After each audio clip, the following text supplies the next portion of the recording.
Are you an adventurer looking to take your hunt to the next level? Then you're in the right place. Welcome to East Meets West Hunt with your host, Beau Martonik. Hey everyone, welcome back to another episode of the East Meets West Hunt podcast presented by Spartan Forge.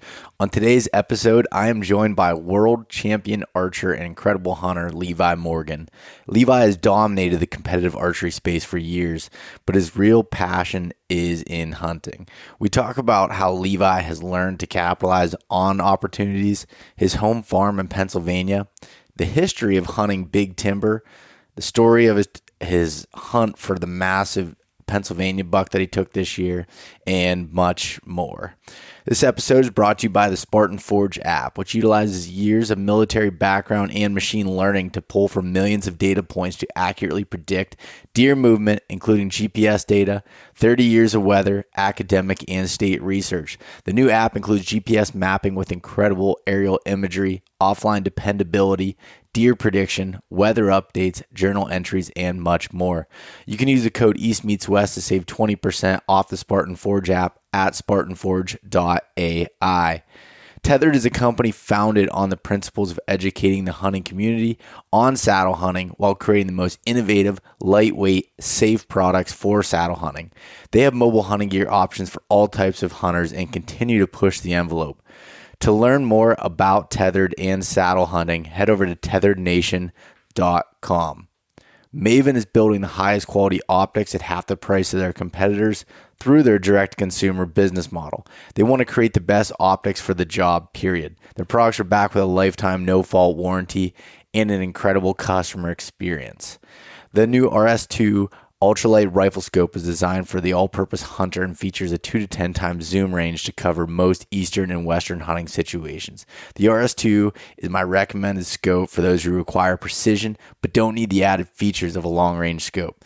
Thus, it makes it perfect for small game, eastern whitetail, as well as western big game ultralight mountain rifle setups. Coming in at only 12 ounces, it's one of the lightest all-purpose scopes in the market.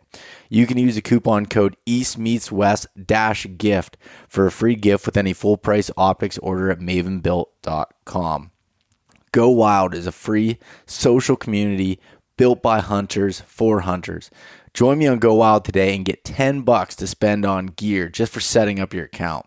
You'll keep unlocking GoWild rewards, and you can now see my complete gear setups under my profile, which is just under my name, Beau Martonik.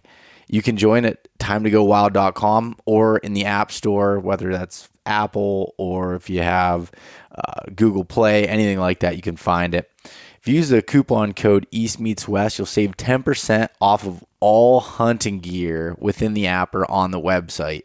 And that includes tethered saddle products. So it's the only place you can save some money on that. And definitely they have a lot of hunting gear there. So check that out. All right, so this week's Mountain Buck Monday story of the week coming at you on Wednesday here comes from Sam Thomas. So Sam had wrote in, and you can find this story as well as the photos of these bucks over on the East Meets West Hunt Instagram page and East Meets West Outdoors on Facebook. Sam wrote in, being tagged out in Tennessee and having a month left to hunt, I knew it was time to see what I was made of. I drove over 45 minutes away into the Blue Ridge Mountains of North Carolina, completely new to the state for deer hunting.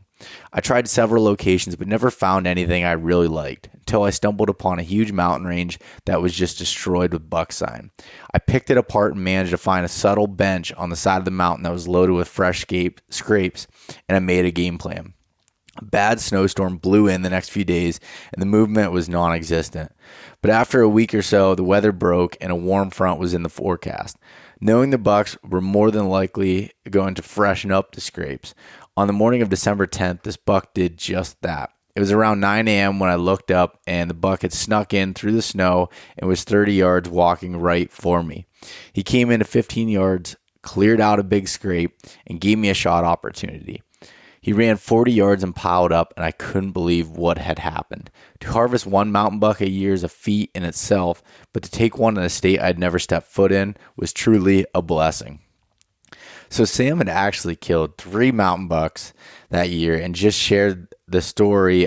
I just shared the story of this one on here. So it's some incredible work ethic and drive from Sam to be able to do that. So congratulations. Send your Mountain Buck Monday story in to Beau at eastmeetswest-gift.com, and would love to be able to feature it. All right, so in other news, I have some new hats over on the website. So I just put up the new Spike Dad hat that comes in gray and navy, which is just your simple, relaxed fit dad style hat, and with a leather patch on the front with the East Meets West Adventure Compass logo on there. And then I also have the Deer Camp Roper, which is one of my favorite hats that's come out in a while. It's pretty cool. It's a higher profile design, more of like a trucker style look with a rope that goes across the front, and then a patch on the front, which is the East Meets West Adventure logo as well. And that hat comes in two different colors. It comes in burnt orange with a black mesh back, as well as an olive color with a black mesh back to it.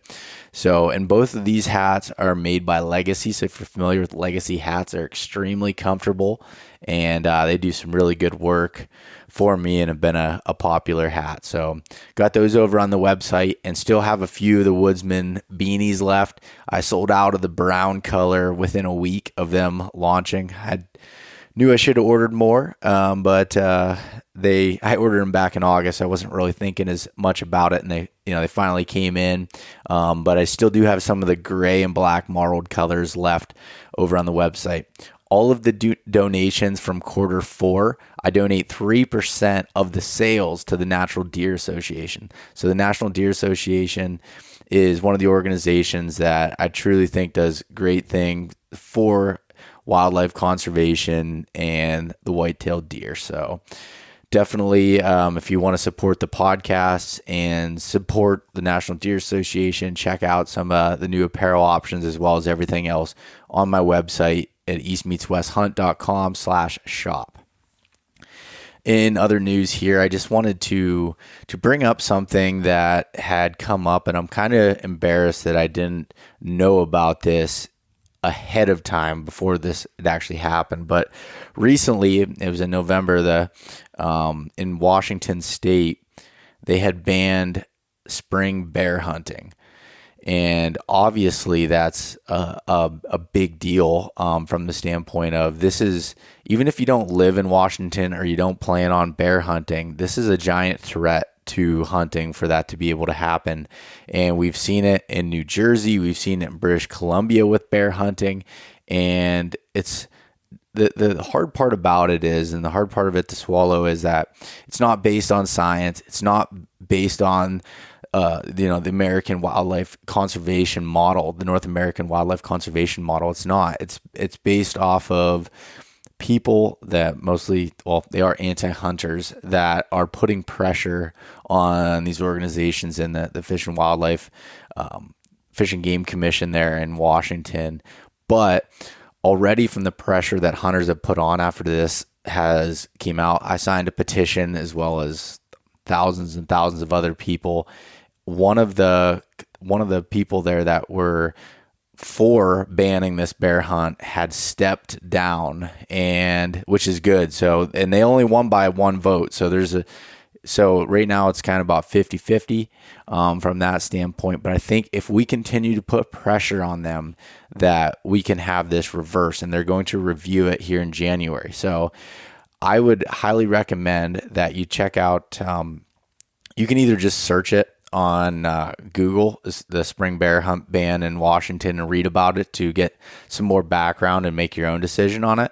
But also the Sportsman Alliance, which is a conservation group, I over on their Instagram page, they have links to where you can contact the Fish and Game organization in Washington and give your input. It's important to be very respectful in your email to these commissioners, and make sure that it doesn't need to be a really long paragraph or anything to write to them, but just make sure that you say that you support spring bear hunting and the science-based model of conservation. And I think it's important for us to be heard from that standpoint. So please do your part. And even if you're not in Washington or you never plan on hunting there, this is really important for us as hunters, and we need to stick together. So check that out and, show your support from that standpoint. And other than that, I'm recording this intro here on Sunday morning. I'm planning on, as soon as I get done here, driving up to New York to do a little bit of late season bow hunting. It's a bow season came back in, as well as muzzleloader season in New York, and I'm planning on taking the bow up and basically taking a walk, seeing if I can find some fresh sign, maybe set up for the evening. If not, it'll be just more of a scouting mission, but looking forward to getting back up there and just getting a few hours of walking around and checking that out. So excited about that, and I hope that everyone has a very Merry Christmas and Happy Holidays here, and and spend some time with their family over this week here, and weekend. With that being said, I really hope that you enjoy this podcast with Levi Morgan. I was excited to be able to get to interview Levi. He's a great individual and person, as well as obviously a very talented and hardworking archer and hunter. So I hope everyone has a good rest of your week, and take care. All right, we're live. Levi Morgan, welcome to the show. Yeah, man. Thanks for having me. Yeah, it's exciting. We've been going back and forth for a while, and I made the mistake of asking you during hunting season, which I knew that wasn't the best laid plans.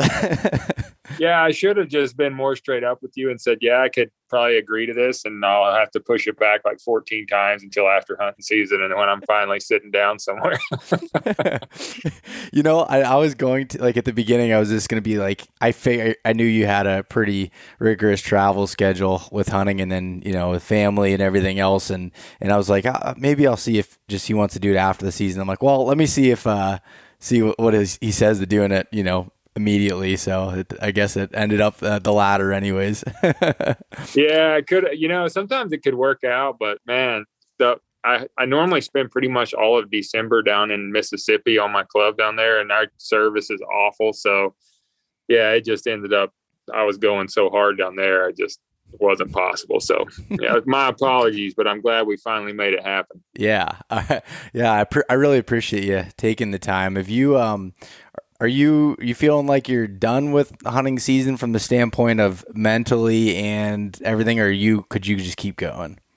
No, I could keep going, man. I it's just one thing I never really get tired of doing. And it's, I get physically tired and like need a day or two to like regroup sometimes, and, but as far as like just over hunting season, it's not that way at all. Like I was sitting in a tree the other night and I knew it was kind of my last sit, and I was just like very thankful for the season I've had. I look forward to this like more than anything all year, and it's just like, I think about it every day. And so it flies by, like every year just goes by quicker and quicker. But I was sitting there in a tree with my brother the other night. I just kind of stood up whenever I realized like it ain't going to happen tonight. And I just told him, I said, hey, it's been a great year, man. Cause he looked at me like, hey, I'm sorry, dude, but yeah, it's like, it's been such a good year. I'm like, so I feel satisfied this year, which is normally I spend all the way through January hunting, but this year it's just time to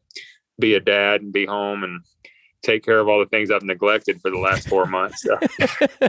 Yeah. With hunting season starting. So, when do you start, in August typically? Normally I go from like my last tournament. I normally don't even go home. I go from there to my first hunt. So this year was Nebraska. So September 1. Okay. I actually got there a couple days. I normally get there the last few days of August to start scouting and try to get my eyes on something. But, yeah, so end of August, 1st of September. Yeah, no, that's a long season, but definitely one that, like, I know for me personally, I'm good with continuing just to keep hunting, but I need those days in between. Like, I always, like, for me, I think like 4 days on, a day or two off, and then just keep cycling. That's pretty good, especially during the rut when I'm sitting all day long. Yeah. Having that little bit of a mental and physical break in between there is always welcomed. But yeah, for sure. It's tough, when you're on a certain deer or something, and it's just so tough to pull off of them when you feel like you're close, and you can let yourself get so mentally drained that you just start making bad decisions. And it's good to take a day off every now and then. Yeah. But before we get too far into this here, Levi, I want to, for you to give a little bit of a background on yourself. I know, for the listeners here, I'm sure most of them know who you are, but the host of Beau Life TV and the online podcast, amongst a lot of other things. But just give a little bit of a background on who's Levi Morgan that maybe people don't see. Yeah, so I grew up in North Carolina. Just got into hunting because of my dad, and kind of really my background and all this, kind of how I got started was tournament archery. So my dad was a big bow hunter, started taking me to local shoots and stuff when I was a kid.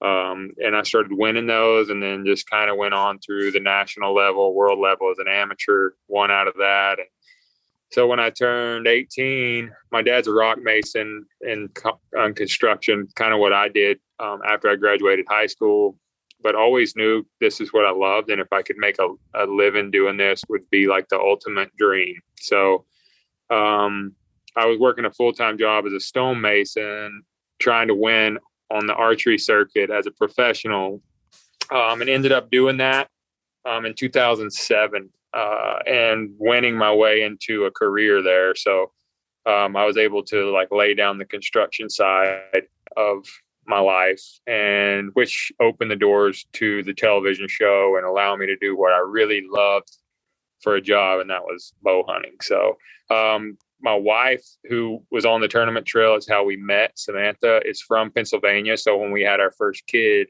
I was gone on the road so much, she wanted to be close to her family. So that's how I ended up here. So not Iowa. That's where, if I had it my way, I'd live. but once I realized that was never going to happen, I was like, all right, well, we'll go to PA then. So. Yeah.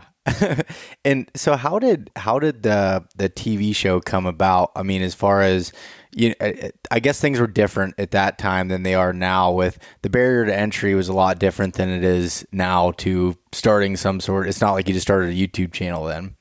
Right. Yeah. It was, looking back, I had no idea what I was up against. And I think that was a blessing, right? Because even then it was a pretty saturated market of people that were wanting to do what, Realtree Monster Bucks and the Drurys and Lee and Tiffany. And there were so many people wanting to do that and trying. Like I said to you a minute ago, I just felt like I was too dumb to quit. And people warned me, and some close friends of mine in the industry said, don't do it. It's a really tough road. And it was, but I was literally winning tournaments to pay my house payment when I was 19 or 20. And I just didn't like the way that felt, having to win to pay my house payment. So I was my thought was, I need better job security. I need to know that I got a check coming. Right. Yeah. And that was the dumbest. Now I'm looking back, I'm that's the worst job security in the world. So, yeah, let's start a hunting show. That's great job security. But, and I didn't make a dime for 4 years doing it either. So I lost money but you know what? God was super good to me and just allowed me to kind of catch a break at the right time. Right. I was so many stories looking back. It's right when I was ready to give up, even my tournament career and all that, something would happen and everything would turn around. And it was right when I was ready to give up on my dreams, it was something little happened, and Matthews title sponsored my television show in 2010 or something with Life on the Road. And that's when it really kind of took off for us. And we were able to turn my dream into kind of a reality at that time. So. Yeah. And you still, you're obviously still, shooting tournament archery is your main gig, and with hunting being your passion from the sounds of it. Yeah, definitely. The TV show has taken a bigger role in I've been, I'm not a business guy, or don't claim to be, but I've been forced to kind of learn that side of the industry. Because if you want to make it here, you have to kind of learn how all of that works. And so I've been lucky to have some really good mentors in my life on that side of it. Keith Kelly with the Kelly Group, who was, just some great companies. And I've been lucky to kind of be part owner in some of these companies and businesses, because I see the light at the end of the tunnel. I'm not going to win tournaments for the rest of my life, and Yeah. I want to be in this industry. I want to change for the better, and make great products and go forward that way. And so that's kind of where I see it going. But yeah, tournament archery is still a big part of my life. And I've been able to be highly competitive, even with a family and so many other things going on. So super fortunate to still be able to shoot against these kids coming up. And Yeah.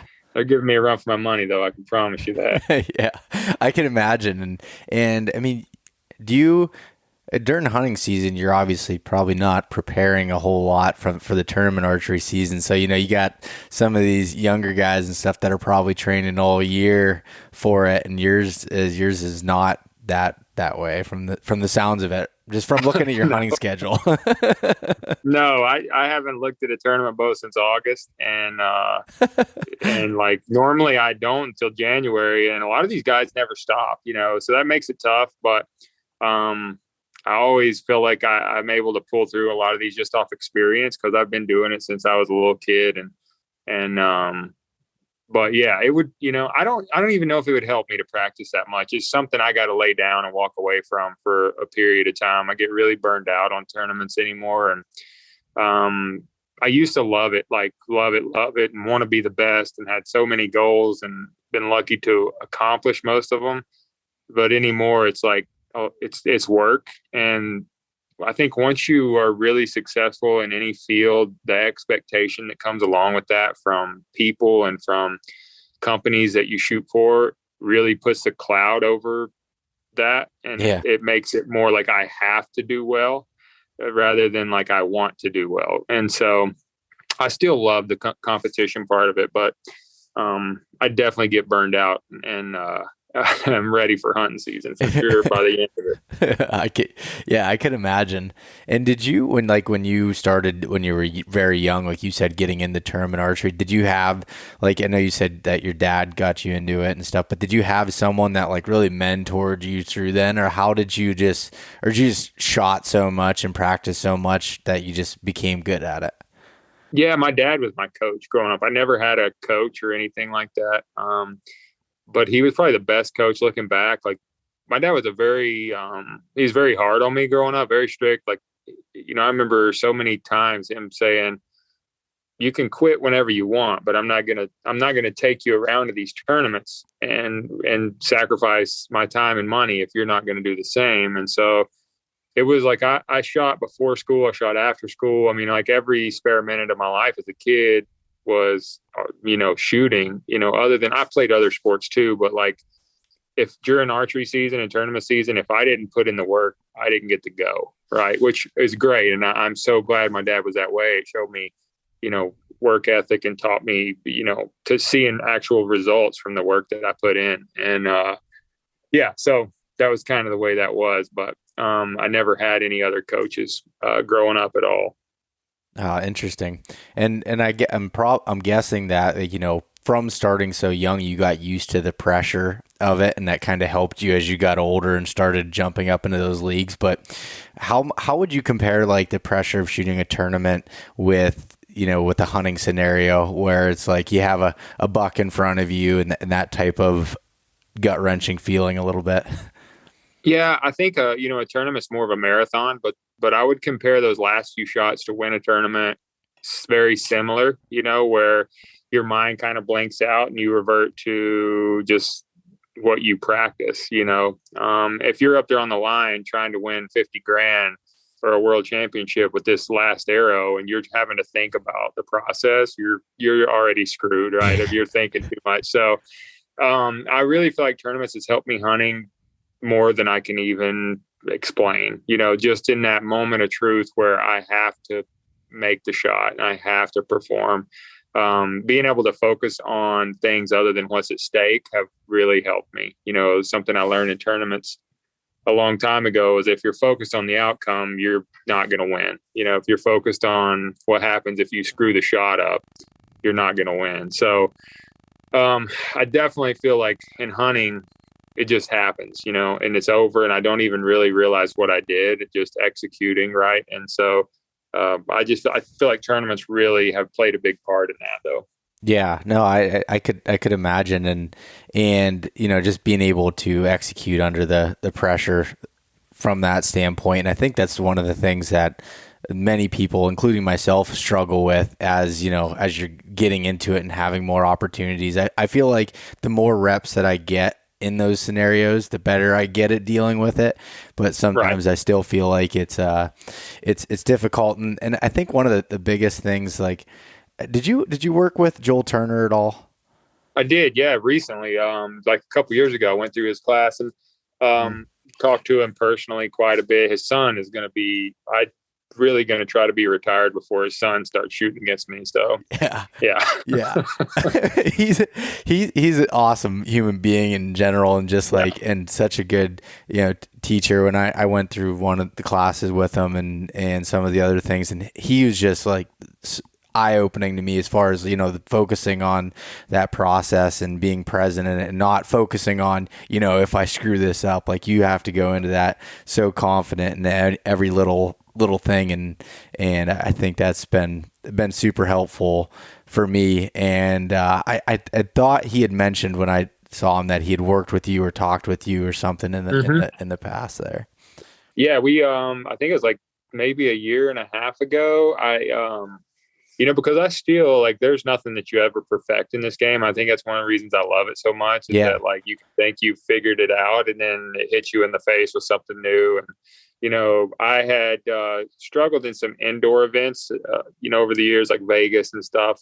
I think Vegas and Lancasters are like the only two I haven't won. And it's just like, archery is so mental, and it's just like some of the things I was struggling with, I was kind of at a dead end. And so I kind of went to him, and he's been great. And I picked up a lot of really helpful things from Joel and that shot IQ.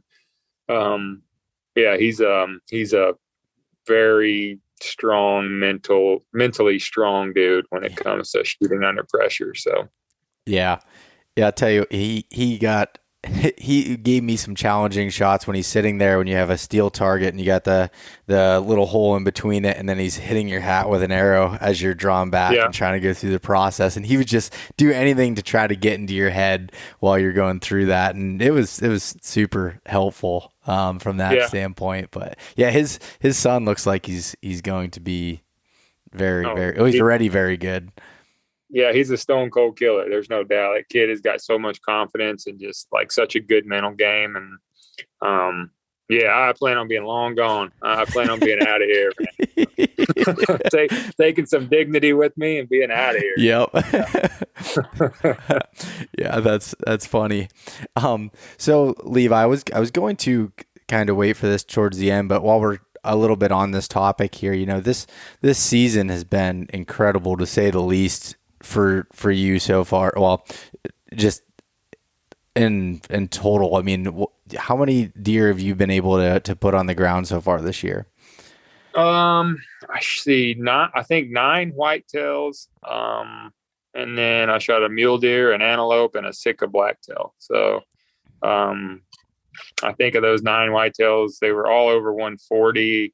7 of them were over 155, and 5 of them were over 160. So it was like just one of those years, man. Like I'll never touch it again, but I'm very thankful for it. Yeah, but the one thing that that I've noticed from watching you, and then even, I mean, last year you had a killer year too, if I remember right. And what do you think, like, that's a difference in who Levi is, in the last couple of years and today, versus who you are years ago? And maybe you killed a lot of great deer then, but as far as like just really, it seems like from just talking to you a little bit and then from seeing it on Instagram that, like, when you had those opportunities, you were making them count. So from whether it's from the hunting standpoint, or I guess more so from the hunting standpoint, what do you think changed? Yeah, I think a lot of things are to be said as far as that goes. I think, yeah, I am making better decisions now, even from like looking at a piece of property and like from day one to understanding how deer are going to use it, but I think the main thing on even from that aspect is not being as aggressive as I used to be, as far as like right away moving right in and like blowing the deer out before I even have a chance to hunt him. Right. And being more open to saying, okay, these first few days are literally, I might see them, but I know I'm not going to blow them out of here, and like learning as I go on a place that. And I've got better ground to hunt now. As you know, too, I really, made some great connections, have some great landowners that I get to hunt on, and you can't kill them if they don't live there. And that's what I've always said. I grew up hunting public land and did that my whole life. And sometimes you're just not hunting a big deer. Sometimes they're not there. If you don't do your homework and find one, it's a lot of work, and I've done it. I've killed some big deer on public, but I've been hunting where big deer live. And that's another, thing. I'm not going to sit here and tell you that I'm like some, God sent public land guy that kills booners on public every week. Cause I don't, I get to hunt really good ground but I mean, it's not ground. It's like these deer are just coming out everywhere. I mean, it still can be very tough hunting. You can't kill them if they don't live there. So I think technology, I think stuff like Spartan Forge, cell cameras, things that have really just allowed me to learn more and not be as intrusive, right? Because a big buck is very fragile. And I think it's not that I didn't know they were there. It's not that I wasn't a good hunter. I think I was just way too aggressive and didn't allow it to unfold naturally. I tried to force it. And so I feel like that's one of the main things that I've learned. And it's probably just made me more successful on like targeting a specific deer. So, yeah. But the one thing I'll say is, like you said, you've had great ground to be able to hunt and everything, but still a mature buck is a mature buck, and it still doesn't, right, yeah. That's it. It's easy for somebody to say, oh, he's got this great ground to hunt or whatever, and right. and whatever. That is awesome, and you've earned that. But the thing is, it's still a mature deer, and still being able to capitalize on that does not make that any easier. From that standpoint, there's still a whitetail, and you know that you've done hunted all different areas and all different types of land. So yeah, I mean, I've had some of my I've killed some of my biggest deer, like first sit on public, and then I've hunted some of the best farms in Iowa and sat there for 10 days and not seen a shooter. It's just deer hunting is so uncontrollable. It's like, but like this year, I shot the biggest deer of my life on my dad's farm in Ohio, which was really cool. But it's a 195-acre farm surrounded by pressure. It's not an easy chunk of ground to hunt, but giant deer live in that part of Ohio. So it's like, you're in the game if you play it smart, I guess was my point. There's been places I've hunted in my life where I feel like there was no chance I was going to kill a big buck, and like I had to be real with myself, like what my target should be here, so. Yep.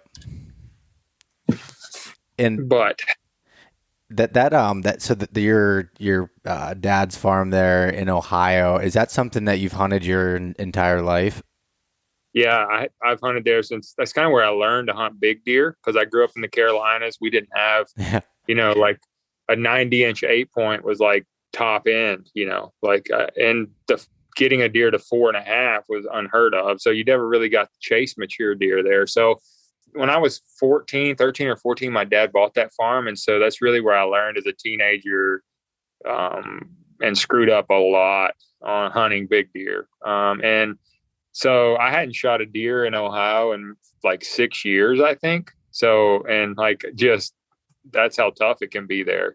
Southern Ohio is one of those places I tell people you can go 3 days and not see a single deer. And then all of a sudden the deer of your life's walking at you in the timber. So it's just a big timber farm as well. And a special place, but it can be real tough. Yeah.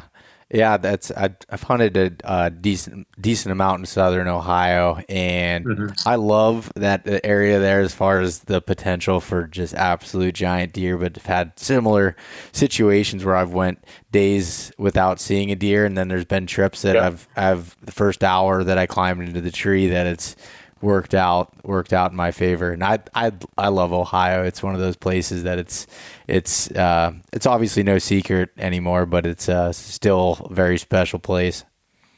Oh yeah. I wish I knew now what I knew, or I wish I knew 10, 15 years ago what I know now. And as far as hunting the hills of Southern Ohio and just, it takes being a good woodsman there.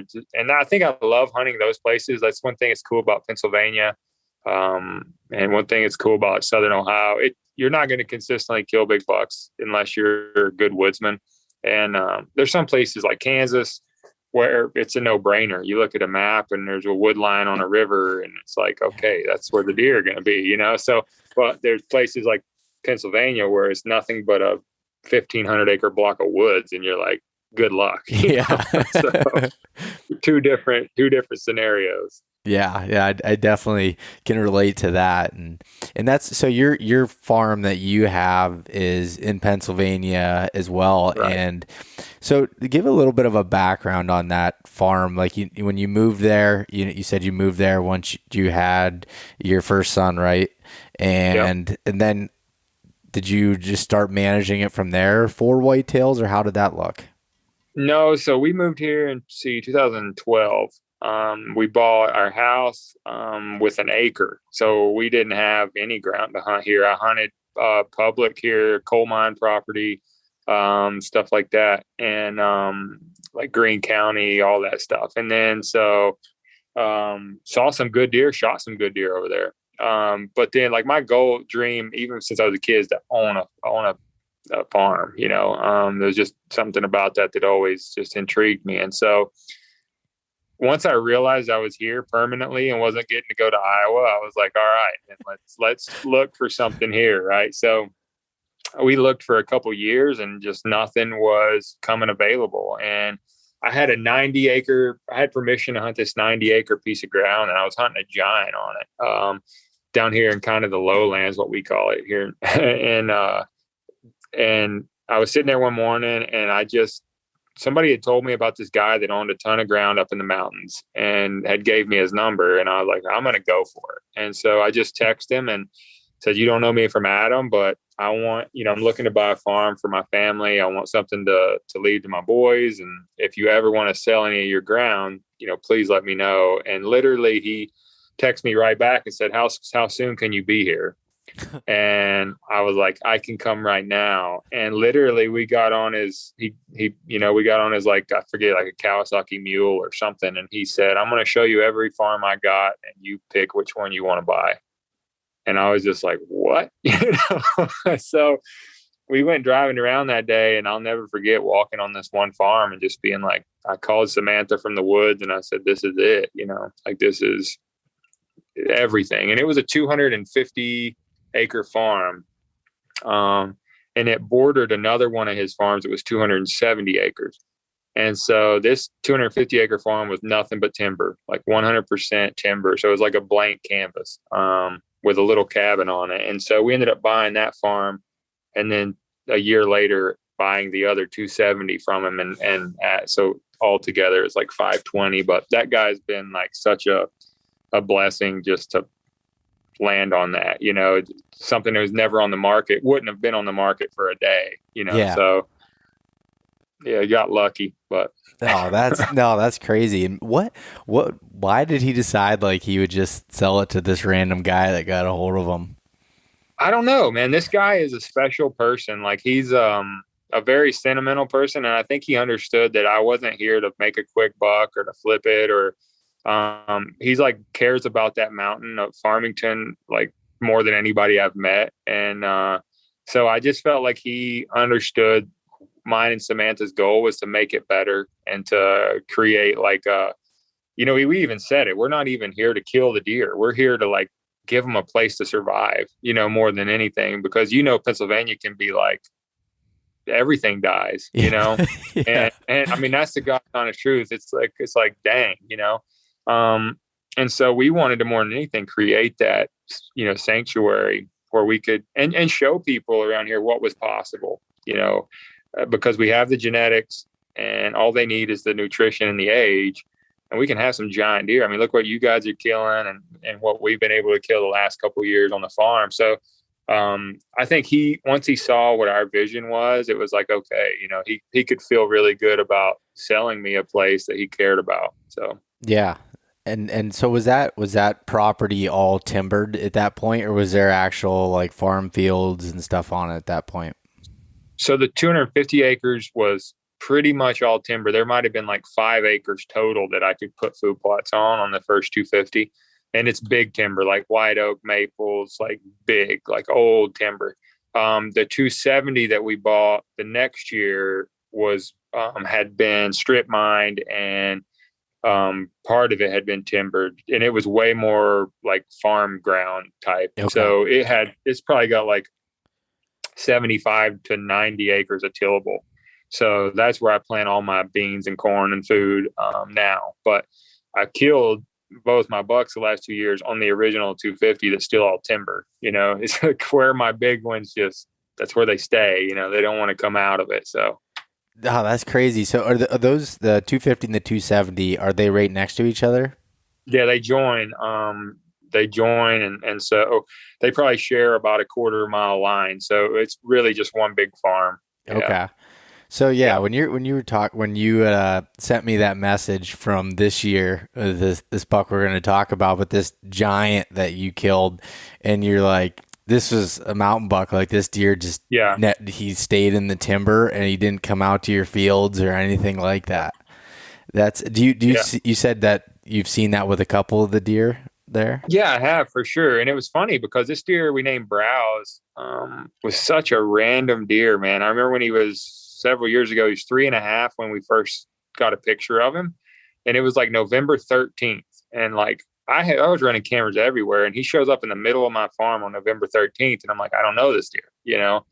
And so he, you know, it's like one of those deals where we may have 25 nice racked bucks at the beginning of a season. And by the last day of rifle, we've got 3 or 4, you know, that made it. And, so he was one of them that made it that year. And then he made it again at 4.5. And at 4.5, he lived right. I mean, he was in our beans. When Samantha shot that deer Superstar 2 years ago, he was in the bean field with him. And I found his sheds there last year. Like he lived on our lodge side, which is the more crop farm side. Yeah. For some reason, this past summer, we started running cameras and he was a no-show. And I thought he died. Something happened to him because he was so regular at 4.5. So I'd had 0 pictures of this deer until September 29th or 25th.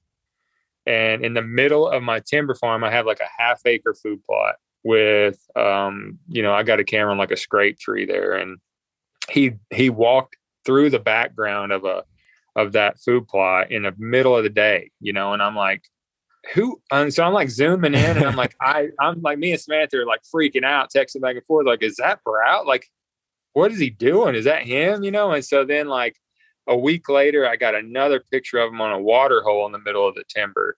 And it was like the coolest feeling because instantly, like my whole season turned to him, and it was like nothing else mattered. Like, that's the one. Like, and I told Samantha, I said, I'm probably going to eat my tag because I don't know where he's living now. He's not living where he's always lived. So I think by October 10th, I had a total of 5 pictures of him and none of them told the story. It's like, I don't know where he's at. So random.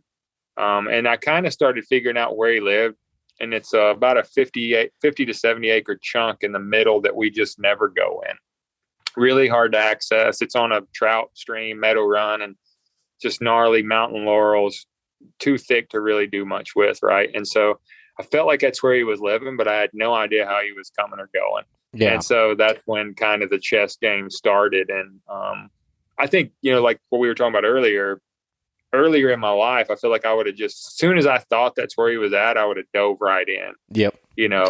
And probably blew him out of there. But I just had the patience to say, I'm not going to kill him in there. He's going to have to come out of there for me to kill him, right? Or to have more than one day of hunting him. And so that's what I did. I just started, keeping the wind right. And that's when, it was a game of elimination, because this deer would not walk in my food plots. He wouldn't walk, in front of my cameras. He was just a deer that lived in the thick laurels, and it was like, I don't even know what he's eating. He wouldn't eat my food plots. It's acorns and browse, and I guess briars, and that was it, so it was kind of a cool deer to hunt, but I honestly did not think I was going to kill him, especially when I killed him. So yeah. And so when you're talking about this area that he lived in, that 50 to 70 acres, what you were saying thick as far as vegetation, what was the terrain like in that area? So one side of it's like a cliff. It's like real cliffy, where they had timbered this section years ago, and just that real thick trees, but like logging roads that zigzag on like the side of a face, back and forth. And it was like mountain laurels, and then it hit a creek bottom. So, and I don't like hunting bottoms because wind just swirls constantly down there. And like, unless you know what your thermals are doing, like previously, like if you get a north wind, like, it's going to blow out one end or the other. Mm-hmm. I just stayed out of there, really. Like the only time I went in there, I've been in there twice, I think, shed hunting, and I took my boy trout fishing in there. And like, other than that, we just don't go down there. And so I felt like it's where he had to be because he wasn't anywhere else. Yeah. It was just one of those deals. Yeah. Were you shifting cameras around at that point, or did you have them kind of, so you were moving them, trying to figure out where he was coming from, staying on the fringes a little bit? Yeah, like we have 40 cell cameras on our farm, and wow. I got 5 pictures of him all year, and I was like, "This ain't good." No. Like I got no clue on this thing. Like, so at that point, it was like I didn't want to put more cameras or move them because I felt like he was so wary of them. Like I've hunted deer before that like do not like cameras at all. Like they'll walk around them, they'll change their pattern when you move a camera in on them, and so like I was like, okay. Like I'm going to literally saddle hunt this thing and like not leaving a set in. I'm not cutting limbs. I'm not doing anything. Like I'm going to go in and hunt. And if I don't see him, I'm hunting until I feel like I can find him with my eyes, because cameras are not working. And just one of those deer that as soon as something would change, he moved, I felt like it was just too smart for me to do that. I don't know. But and so when you ended up killing him, was that the first time you saw him, like with your own eyes? Yep. I mean, it was literally 20 seconds from the time I seen him to the time I shot him. And it was just like the most surreal 20 seconds. I would not have even been in the woods though. Like I had, so the guys from First Light were in at my farm hunting, and they had this, they're shooting this documentary deal or like a character piece. And so I had Jordan Riley, and they're like, we were hunting. And I wouldn't normally be hunting mornings in mid-October. I'm like, I don't like this. I feel dirty. I don't want to go in there. Like, but I'm like, it was like the first cold front too. And I was like, okay. Like, and I remember texting one of them that night. I said, I think I know where he's living. So the night before, me and Jordan went to this spot and didn't see him. And I thought that we would. And so when I didn't see him there, I was like, we're going deep in the morning. Like, we're going in like to the edge of the sanctuary. So on that cliff I was talking about, I went to the edge of it. And so my wind was going to be blowing over that cliff, and I knew he couldn't get downwind of me. Yeah. And so that morning we went in and, so we were watching a little 3-year-old that looks just like him. And it was so funny. This little 3-year-old comes cruising up this. So it's like a side hill bench on a big ridge that runs down. So the side hill bench kind of fed into this sanctuary. And I thought, okay, that's, if I was him, this is how I'd be going back and forth, right here. It's the easiest way to get from these big white oak ridges into this thicket. So I'm like, that was my thought. And it was right, which doesn't happen very often, but I've been wrong. I've been wrong so many times, but the thing with hunting the big deer is you only have to be right once. So I was like, finally right. But I was watching this 3-year-old comes up the ridge is kind of meandering through, uses that bench, goes right into the sanctuary. And I was like, dang, like, and I'm sitting there thinking like, that is like the offspring of browse. Like he's got 6-inch browse, a little 8-point, and I'm like, going to be a giant. And it wasn't like 2 minutes. I thought, it's mid-October. Bucks could still be together, Mm-hmm. And I look up, and right the way he just walked, it was like this giant frame. I could see brows like 12 inches long. And I'm like, I looked at Jordan. I said, it's him, dude. His eyes got so big around. And I was like, he's like, where? I was like, he's coming right at us, like 50 yards coming. And so like I had to spin around backwards on the saddle every time. Like they come to my offside where I got to do something stupid. And when I finally, like, I was going so slow because it was just one of those mornings, it was a steal. And when I finally, like, peeked around to find him again, he's like 28 yards, like, walking through the woods. And I'm just like, oh, my God, I can't believe this is happening. And so walked around a tree and broadside 25 yards, smoked him. It was just a crazy morning, man. Yeah, and that's probably stressful too with having the camera guy in the tree because that limits a little bit where you can move with your saddle. Yeah. Unless was he above you enough that you could even shoot like underneath him, or no? He was on the deer side, so it was like I looked when I saw the deer, I was looking through Jordan, like so it's like not good, like no.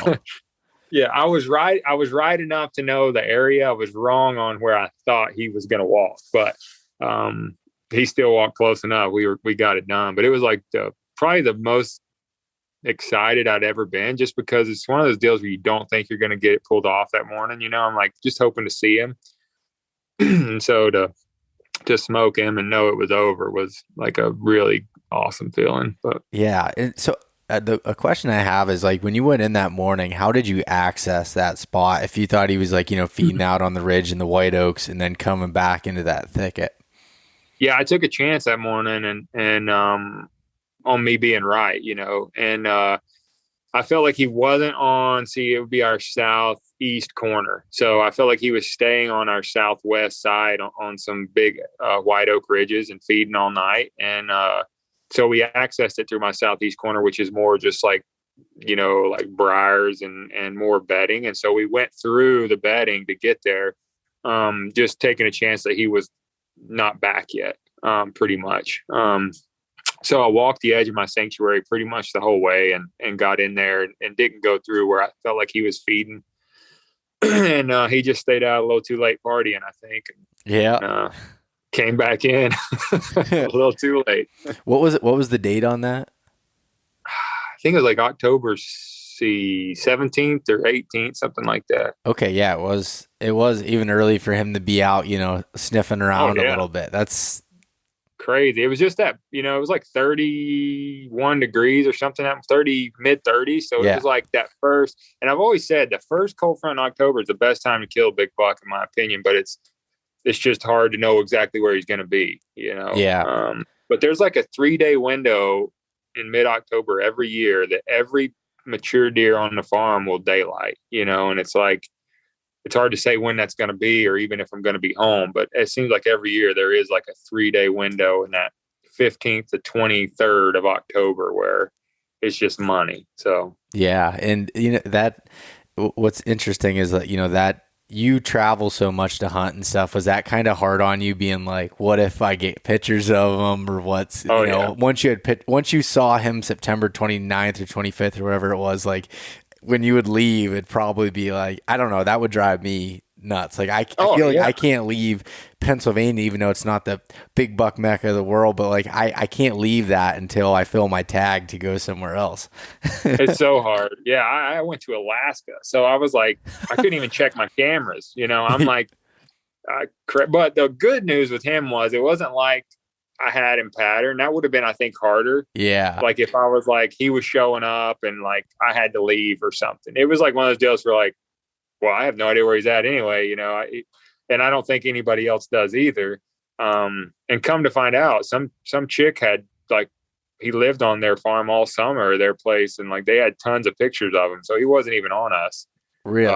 Most of the summer. Yeah. Well, that's what I hear, but I mean, I haven't been able to confirm that, but I've tried to get some pictures and whatnot, but haven't been able to do that yet. So, but I did hear like from a pretty reliable source that this girl had like all kinds of pictures of him. So do you think that, what was the reason do you think that he did shift like away from the farm part of your farm to the big timber? Do you think, was it a different acorn crop or something there that changed it? I think we have too many deer. I think, once a deer gets to be a certain age, they don't like being around that many does and that many, other deer. They don't like competing for things. And so it's stressful on them. I think it's one of the reasons why PA has a harder time growing big deer, because they make it really hard for us to get doe tags. And so we are just overrun with does, like we got to go to the courthouse to get doe tags. Nobody wants to do that, right? That's dumb. Like it's 2021. Like, can we buy some doe tags, right? So like, if I hunt my lodge side of the farm, I might see 30 does. It's like, it's too many. And so I just feel like he didn't like that. And so he was like a loner anyway. Mm-hmm. And I just felt like he moved to the part of our farm. It was just, the deer density was way down there, and way less. So I feel like that's probably why, because the food options were not there, especially in the summer. But I just think he was just one of those bucks that wouldn't sacrifice his safety for food, and I think a lot of our bucks will. Like, it gets cold enough, they're coming. We get the right temperatures, they're coming to food. He never was that buck. It was like very random when he would show up, even when he was 4.5, but he was always on that side, and he was there at night. He was there at night a lot, but getting in the daylight was never easy. So yeah, it is interesting, as far as, when he was younger, he was like that college kid that liked being at all the parties and hanging out. And then he got older and he moved to the country, and he's just like, I'm staying out here on my own. And, and that's the buck that my dad shot this year, that deer, when he hunted him for 3 weeks straight, he saw a few other bucks, and that deer where he lived, his core area was him. Like, that was, and some does in the surrounding areas, but there wasn't that. And the difference between where you live and where I live in Pennsylvania is we don't have a high deer density. So it's actually, I actually like that from the standpoint. It sucks as far as not seeing deer and your mental state from not seeing deer for so many days. But I think it really helps from the standpoint of bucks, especially during the rut and everything, because they got to move to go find them, and they have ample amounts of food and everything else. Yeah. And, it makes it better about, you don't have to beat so many deer. It's like a lot of places I'm like, I know I got to beat 20 deer before, the mature one shows up. I got to, they can't win me. They can't bust me. They can't. So sometimes it's nice to know, like, hey, I might see 2 deer this week, but one of them's probably going to be the right one. Yeah. So, like Southern Ohio is that way, like we talked about. Normally you don't have to deal with 10 deer in a sit. It's like, if I see one, it's probably going to be him, So I like hunting that way. A lot of people want to see deer all the time, and it is nice sometimes, but it's also nice knowing that I'm not going to have 20 sets of eyes on me. So yeah, in a place like that, like where you're talking about where he lived, that's too, it's different. Like, you're hunting on that side hill kind of bench that's going around. You probably can't see a ridiculous, you can't see that far. And like, I feel like that's a lot of the places that I'm setting up too on these big deer. It's like, you gotta choose whether you want to see deer or if you want to hunt mature bucks. It's two different things, at least in the big woods type country. Yeah, 100%. And I just think, when I saw that 3-year-old, I was like, dang, it's a pretty good sit. I was like, I wasn't expecting, I was like, that's cool. We got to see a buck, and I was like, that was awesome, and then all of a sudden there's a giant coming up the ridge. But yeah, it's just one of those deals where you got to it's hard to stay focused whenever you're not seeing deer or you're hunting places like that. And, but that's kind of where I grew up. Like the Carolinas was mountains and just big timber. And like, you got one chance a year. My dad used to tell me, you're going to get one opportunity this year. Mm-hmm. You're going to get one chance. And he was normally right. And I screwed up so many times, normally just by not staying focused. And which is, when you're a kid, it's easy to do. You get distracted, bored. I'm carving sticks with a pocket knife instead of paying attention. And anymore, that's my cell phone. I have to Like, it was just one of those places where it was like, you couldn't be texting. You couldn't be like, it was going to be from the time you seen him to the time you had to shoot him was going to be seconds. Right. Yep. And that's what it was. So, yeah, that's awesome. And it's so cool to one, be able to hunt a deer of that caliber, in Pennsylvania on your own farm that's there. And it just shows that there is a potential for that. And I don't know.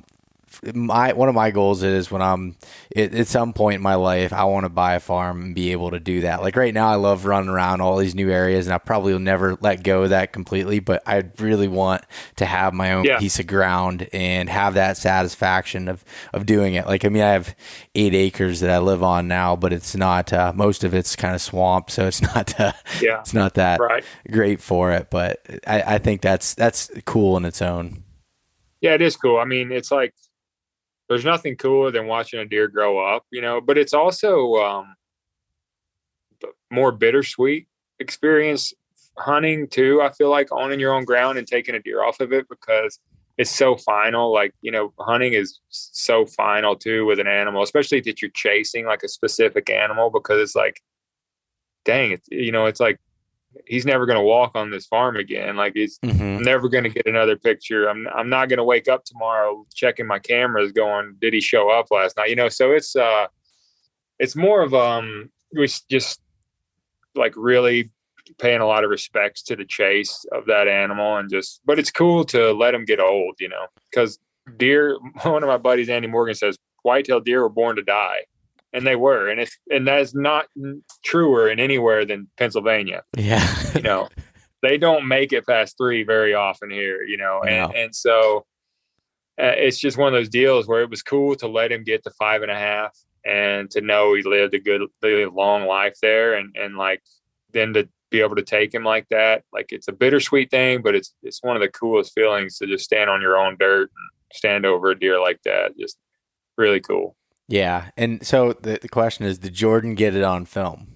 Yeah, he did. He did a good job. That's the first. So my first sit with Jordan ever was the evening before that. So like, I'd never really hung out with him, didn't know how he hunted or anything. So I was like nervous wreck. You know? But no, he did great, man. Great hunter. And like that morning, I felt like that setup was like, I was like rusty with my hanging hunts. Like, it'd been a year, it's like right now I feel like I could go hang and hunt and be up the tree. It's set in 15 minutes. But it was like the first one of, like, I think maybe the second one of the year, maybe third there on my farm. And it was like, I felt like I did everything wrong. Everything was set up weird and still ended up getting it done. But no, Jordan was great. Yeah, I've only met Jordan through video calls for Spartan Forge and getting to talk to him that way, but he seems like a great dude and super talented. He's very talented. Yeah. Ate up with whitetail hunting too, which is cool. It's cool to be in a tree with somebody that's as excited as you are. So a lot of people have asked me, like, does filming hunts take away from it, or does it kind of suck? And to me, like, I would way rather have somebody there with me anymore, because like this year in Ohio, when I killed that giant there, it was like my biggest deer ever. I was filming myself. It was like it was really cool, mainly because like that ridge I killed him on was like, I grew up hunting with a climber right there, like just those white oak ridges, and like learned so much. And so to be sitting there by myself and shoot a 180 something inch typical by myself filming was like a cool feeling, but at the same time, I'm so used to having my brother there or something like that to like celebrate with. And like, I had to sit there for like, cause I didn't want to go to it until my dad got there, my brother. So I'm like sitting there for like 2.5 hours, like, let's go, like I want to go see this thing. But I like having somebody there to celebrate with. Yeah. The last thing I want to ask you about, when you have an opportunity, whether it's in the timber in the field, how are you doing with as far as range and guessing yardage? Are you just good from doing 3D that you just kind of know yardages really well? Are you ranging stuff ahead of time, or what are you doing from that standpoint? Yeah, I don't like guessing at all in the woods. It's so different, like body stuff, like 3D when we're guessing yardage, the targets are the same every year. So like you learn the target size, and that's kind of how you gauge the distance, really, is that depth perception by looking at the target and how big it looks and the detail you can see. Hunting is like, I'm pretty good at snap judging like that, but if I can, I always try to get an exact range, because like, I think over the last 10 years, I'd say 90% of the deer I've missed or screwed up on have been because I didn't have a good range, and I've just learned that I would rather let them walk off as to guess anymore. Now, obviously, I get in a tree, I'm trying to pick, like, I think they're going to come here. So I'm going to range, like, try to get like my 30, 40, 50, like something that I can go off of if he comes through quick, but if I can, I still like to click him just to get an exact, instead of going, he's over 40, under 50, that's a big window of, a lot of room for, screwing it up. So. Yeah, it's something I feel like if there's one of the biggest things for me that I'm trying to get better at is that, and yardage, even when I am, ranging things ahead of time and things are going to happen quick, like just getting that yardage down. Because I feel like any of the deer that I've screwed up on has been yardage related, and just not having that right. And I just had that happen when I was down in West Virginia there. I think I was texting you a little bit about it, and it's just, it drives me nuts. And I'm continually thinking about it and how I can get better at it, and, and do better in those situations. So with you getting in so many reps at whitetails, especially this year and everything, I was curious of that. Yeah, no, I think, certain situations there's just not time for it. Like my Mississippi buck the other day, I didn't have time to judge it, but I had ranged a lot of stuff around me, and it's so thick there. Like your max shot was like, I think 40 yards and where I was at. So I knew within like 3 or 4 yards how far he was, and smoked him. But I don't like that feeling of pulling my pins down on one and not knowing like he's 41 and a half. I want to know like exactly how far this sucker is. So yeah, if at all possible, I'm clicking him. Okay, that's good to know. But yeah, so do you think that you're gonna have? Do you have your sights set on any other ones on your PA farm for next year? Or is this something you don't want to say because it's Pennsylvania? No, I do. I mean, I'd have my sights set on hoping a few make it. That a couple of them made it through gun season, but last year we lost one of our best up and comers in flintlock season. So really, I really don't get too excited about what's left until season's completely over, and then I can start feeding again and get inventory. The buck Samantha was after has disappeared. And my son shot one and hit it in the shoulder with a crossbow, and it hasn't came back yet. So honestly, dude, our farm's looking pretty slim pickings for next year right now. We've got like the 3-year-old I said that looks just like Browse as of last night was still alive. So there's a few deer I want to see. And we'll have some mature deer like big 7s and stuff no matter what. We've got several of those, but as far as deer like the one I killed this year, I don't think we're going to have any next year. Unless something just surprises me and shows up. But Samantha shot that giant 2 years ago, and then I shot that one last year, and all of our up and comers got smoked this year in gun season. So, which you can't blame people for shooting a 130-inch 3-year-old when it walked by them. I mean, it's like, I'm not going to tell you to pass that. We let them walk on our place and hope they make it. Most of them don't. And it's just a thing that we know is going to happen. It's the ones that slip through the cracks. Till they're 5.5, they can be special. So, yeah. Well, awesome. I really appreciate you coming on, Levi, and talking to me on the show. I've been looking forward to this for a little while here. So I definitely appreciate that. Absolutely, man. Thanks for having me. We'll do it again sometime. And it's good talking to somebody else in PA that's shooting big deer and doing the thing. So yeah, heck yeah. So can you tell everybody where they can find your TV show and everything else that you're kind of doing? Yeah, absolutely. TV shows on the Outdoor Channel. So it's Wednesday nights, I think. Comes on 4 times a week. I don't know. I haven't been watching. I've been hunting, but it's on Outdoor Channel. It's called Bow Life. I'm terrible self-promoter here, but yeah. And then Beau Life Levi on Instagram, pretty much those things you can find me. And then we do have the podcast, which is On the Line with me and Andy.